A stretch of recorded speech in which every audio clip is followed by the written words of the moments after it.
साथियों नमस्कार।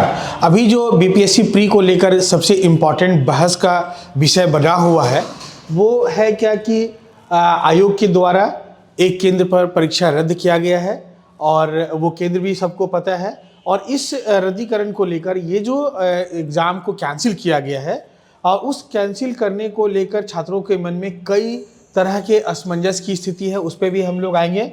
तो अब है क्या कि सोशल मीडिया पे पूरा ये फ्लोट हो रहा है कि क्या पूरा एग्ज़ाम कैंसिल हो, इसी पे आज हम लोग डिस्कस करेंगे। और आप लोगों को मैं डिस्कशन से पहले बता दूं कि मेरे लिए छात्र और युवा हित सर्वोपरि है और उसी के लिए मैं दिन रात काम करता हूं। लेकिन किसी को खुश करने के लिए हम कुछ भी नहीं बोलेंगे। अगर मैं कुछ भी वीडियो बनाता हूं तो आपके हित को ध्यान में रखकर और बहुत रिसर्च के बाद बहुत लॉजिकल एंगल्स को ध्यान में रखते हुए मैं बनाता हूं। किसी को ये नापसंद भी पड़ सकता है, लेकिन जो मैं बात कह रहा हूँ जिसको नापसंद भी पड़ रहा है वो लॉजिकली सोचें और उस पर तब जा कर के एक निर्णय पे पहुँचे तो ज़्यादा बेहतर हो। ऐसा नहीं कि एक आदमी बोल रहा है उसके पीछे पीछे सब बोलने लग गए। तो आइए हम लोग बात करते हैं कि आखिर ये असमंजस की स्थिति क्यों बनी हुई है। गौर से समझिए।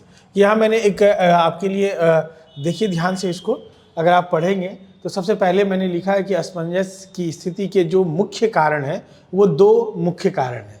एक तो जो एक सेंटर कैंसिल हुआ है, उस सेंटर को लेकर के 12,000 छात्रों को री एग्ज़ाम देने का मौका मिलेगा लगभग। ये मतलब डेटा एग्जैक्ट पता नहीं मुझे, लेकिन बार बार मीडिया में आ रहा है कि 12,000 छात्रों का वहाँ सेंटर था। तो अब ये 12,000 छात्र परीक्षा देंगे, पुनः परीक्षा देंगे। दूसरा जो सबसे महत्वपूर्ण बात है जिसको लेकर के क्योस है लोगों को, कि लोग बोलते हैं प्रश्न पत्र लीक हुआ या नहीं हुआ, जो छात्र उस समय में लेकर बाहर आ गए क्वेश्चन, तो उसके वजह से लीक हुआ होगा। तो देखिए इस मामले में मैं सबसे पहले स्पष्ट कर दूं, तब फिर आगे हम लोग फर्दर इस पे आएंगे। जो जितने भी जांच एजेंसीज हैं उनमें किसी ने भी इस बात को स्वीकार नहीं किया है कि लीक के कोई एविडेंस है। ना आयोग ने स्वीकार किया है, ना और दूसरे एजेंसीज ने किया है।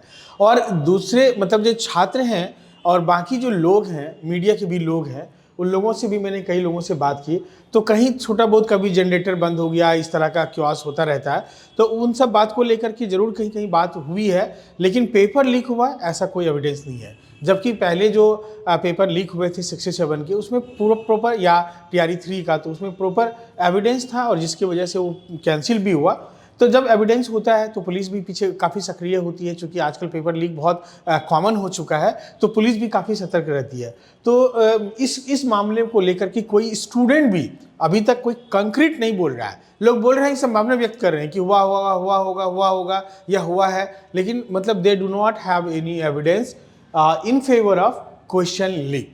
तो इसको तो अभी मान लीजिए डिस्कार्ड करिए। जब ये आएगा कि क्वेश्चन लीक का मामला है तब जाकर के कैंसिल होना चाहिए, ऑब्वियस होना चाहिए। और हम लोग भी तब स्ट्रांगली मांग करेंगे, अगर कोई मान लीजिए एविडेंस आ जाता है तो निश्चित लीक, अगर लीक का कोई एविडेंस सामने आ जाता है तो निश्चित परीक्षा कैंसिल होना चाहिए। अगर लेकिन नहीं आता है तो कैंसिल नहीं होना चाहिए, यह भी मैं कहूँगा। अब है क्या कि 12,000 जो बच्चे परीक्षा देंगे दोबारा, तो उसको लेकर के देखिए जो सवाल बच्चों के मन में चल रहा है, उन सवालों को मैंने लिखा। पहला सवाल है कि अब ये जो 12,000 बच्चे हैं इनको पैटर्न का पता चल गया है कि किस पैटर्न पे अभी एग्ज़ाम हुआ है। अब उस पैटर्न के हिसाब से उनको टाइम भी मिल रहा है। ये जो नोन पैटर्न है उस नोन पैटर्न के हिसाब से उनको टाइम मिल रहा है और इस वजह से उनका स्कोर अप हो जाएगा तुलनात्मक रूप से। जो अभी बच्चे दिए हैं कॉम्पेरेटिवली, हाँ, ये उनके इस तर्क में दम है और हम भी सहमत हैं कि उनको टाइम भी मिला और पैटर्न भी पता चल गया। अगर सेम पैटर्न पे सवाल आएगा तो उनका स्कोर ऑब्वियस है कि अभी जो स्कोर है उससे अप होगा। दूसरा है कि क्वेश्चन का लेवल भी वेरी करेगा और आयोग कहता है कि हम नॉर्मलाइजेशन नहीं करेंगे। तो दो बात है कि क्वेश्चन का लेवल वेरी करेगा, अलग शिफ्ट में एग्ज़ाम होगा, अलग सेट ऑफ पेपर होंगे, और आयोग का कहना है कि नॉर्मलाइजेशन भी हम नहीं करेंगे। यहीं पे एक आयोग जो अब तक स्पष्ट नहीं की है उसको करना चाहिए, तो शायद इतने सारे जो क्योस बच्चों के मन में चल रहा है, मीडिया के मन में चल रहा है, या और दूसरे कोई मेंटर्स के मन में चल रहा है, उस पर पूर्ण विराम लगता। तो अब है क्या कि अब बच्चों के जो मन में सवाल है, बाकी हर किसी के मन में सवाल है कि फॉर्मूला क्या होगा रिजल्ट देने का।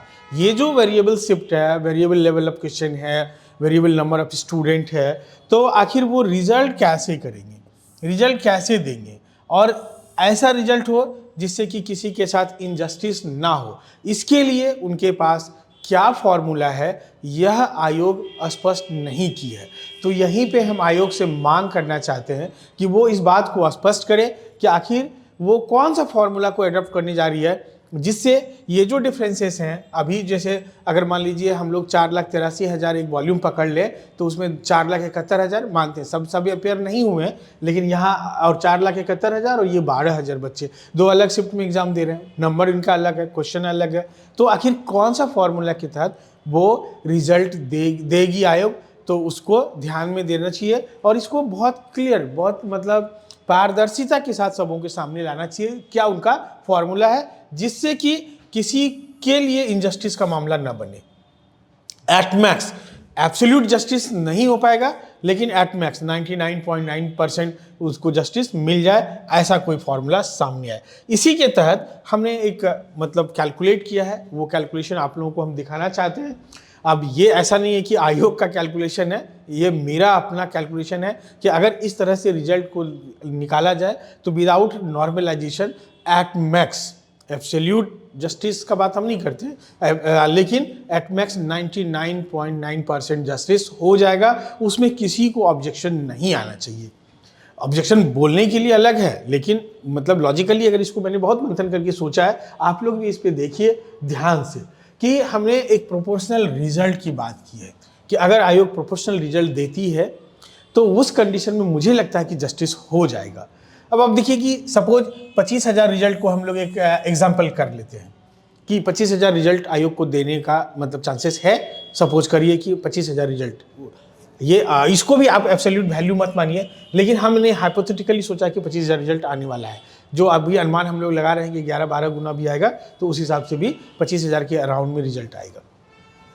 अब बच्चे जो टोटल बच्चे जो अपेयर हुए हैं वो 4,83,000 बच्चे हैं, और जिस सेंटर पे परीक्षा कैंसिल हुआ है वो 12,000 बच्चे हैं।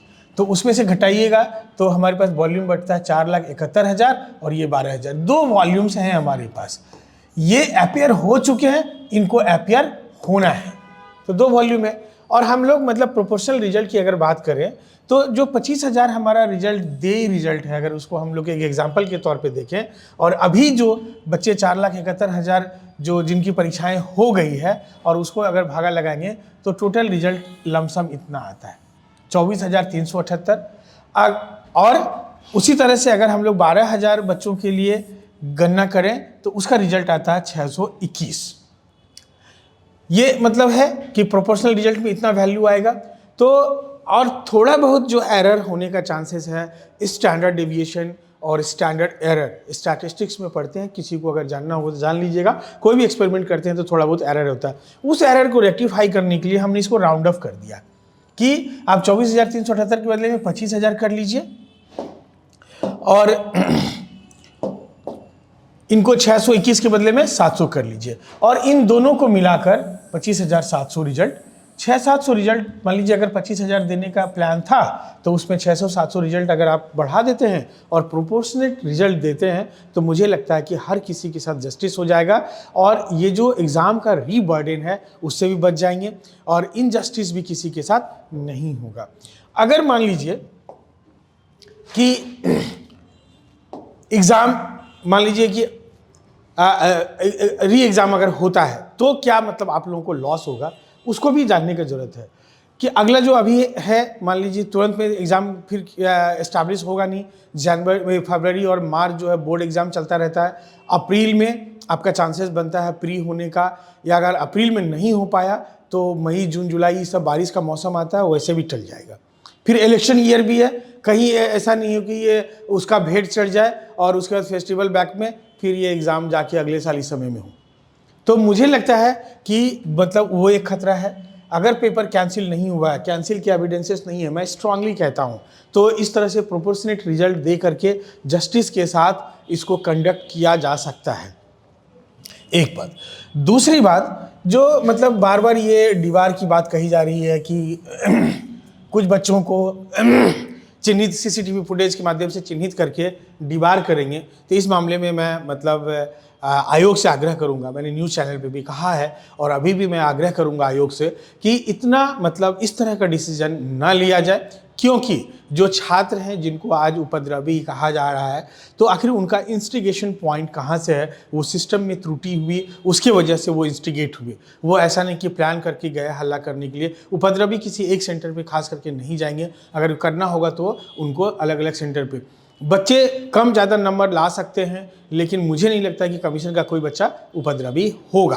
वो मतलब जब माहौल बनता है, ह्यूमन साइकोलॉजी है, ये सबको समझना है, सब लोग समझते भी हैं। चाहे एडमिनिस्ट्रेशन के आला अधिकारी हों, या फिर आयोग के चेयरमैन हों, या बड़े से बड़े अधिकारी हों, पॉलिटिशियन हो, हमारे मुख्यमंत्री हों, और भी कोई लोग हों, जो भी वैल्यूएबल पोस्ट पर बैठे लोग हैं, वह भी इस दौर से गुजर कर आए हैं। अगर वो अपने बचपन को याद करेंगे तो उनको लगेगा कि कई बार भीड़ के वो हिस्सा हो जाते हैं, जहाँ बाद में पलट के देखेंगे तो आपको लगेगा कि उसका हिस्सा नहीं होना चाहिए। वो एक मानव स्वभाव के तहत ऐसा जब कभी ग्रुप बनता है तो लोग एजिटेट हो जाते हैं, और उसमें मतलब ग्रुप में थोड़ा सा जो अनलॉफुल है वो भी घटनाएं कर देते हैं। लेकिन ये ऐसा बहुत बड़ा क्राइम नहीं है। वो टारगेटेड अगर कोई बच्चा पहले से टारगेटेड एग्जाम को डिस्टर्ब करने का प्लान करके आता, तो वो शुरू से अगर डिस्टर्बेंस क्रिएट करता तब जाके ये वैलिड था। लेकिन अगर मान लीजिए बच्चों की तरफ से स्टार्ट नहीं हुआ, त्रुटि सिस्टम की तरफ से हुई, तो हमको लग रहा है कि ये कार्रवाई नहीं होनी चाहिए। सहानुभूतिपूर्वक इस पर विचार होना चाहिए। और अगर मान लीजिए ऐसे कोई बच्चे चिन्हित होते हैं तो उनको बुलाइए, उनसे बॉन्ड भरवा लीजिए, उनके अभिभावक से बॉन्ड भरवा लीजिए, और ये दीवार तो कम से कम नहीं करें, क्योंकि मतलब बहुत बड़ी मुश्किल से छात्र पढ़ते हैं लिखते हैं, उसमें कई इनोसेंट छात्र भी पिस जाते हैं कई बार। तो फिर ऐसा नहीं हो कि उनके साथ इनजस्टिस हो जाए। उनको एक मौका देना चाहिए थ्रेटनिंग के साथ, ताकि वो आगे इस तरह का कोई कदम ना उठाएं। तो इस तरह से मुझे लगता है कि जो सिनेरियो है मैंने इसको स्पष्ट किया है। आप अपने नज़रिए से इस मेरे कैलकुलेशंस को देखिए और इस पे अपना आत्ममंथन भी कीजिए। क्या ये जस्टिफाइड है या नहीं है? ऐसा नहीं कि केवल और लोग कह रहे हैं कि कैंसिल करो कैंसिल करो कैंसिल करो, उसके पीछे नहीं लगना है। लॉजिकल एंड पे जाना है, लॉजिकली सोचना है कि क्या इसका ऑड्स एंड इवेंट्स है। आप जो जेन्युइन मांग है वो मांग कीजिए, रिजल्ट का फॉर्मूला का मांग कीजिए आयोग से कि वो कैसे रिजल्ट देंगे, अगर विदाउट नॉर्मलाइजेशन क्या करेंगे ताकि किसी के साथ इनजस्टिस नहीं हो। तो इन बातों पे चर्चा होनी चाहिए रेदर देन कि मतलब चीज़ों को डाइवर्ट करने का। क्योंकि हर समय ऐसा होता है कि जब कभी किसी का परीक्षा अच्छा नहीं हुआ या जो भी रीज़न है, एक बड़ा सा वॉल्यूम जो है परीक्षा कैंसिल कराने में लग जाते हैं। लेकिन इसमें जेन्युइन स्टूडेंट का लॉस होता है, और जो लंबी समय से तैयारी करते हैं उनका भी लॉस है। अगर आप इसको प्लेबिसाइड करेंगे, अगर इसका मतलब एक वोटिंग भी करा लेंगे, तो आपको हर आदमी नज़र नहीं आएगा कि वो कैंसिल करे एग्ज़ाम को। तो ये और उसका क्या दूसरा पहलू हो सकता है, उस पर विमर्श होना चाहिए, उस पर बात होना चाहिए, ताकि वो किसी के साथ में इनजस्टिस नहीं हो। इस बात पे फोकस होना चाहिए कि किसी के साथ इनजस्टिस ना हो, और मैक्सिमम लोगों के साथ जस्टिस हो जाए। इन चीज़ों को ध्यान में रखते हुए इसको मैंने बनाया है। आप इसको भी विमर्श कीजिए, और इसके ऊपर में आप जो भी कमेंट लिखना चाहते हैं लिख सकते हैं। मैं सबों का जवाब दूंगा जिसका टाइम मिलेगा जैसे जैसे। All the best. आप तैयारी कीजिए मुख्य परीक्षा का, यही मेरा कहना है।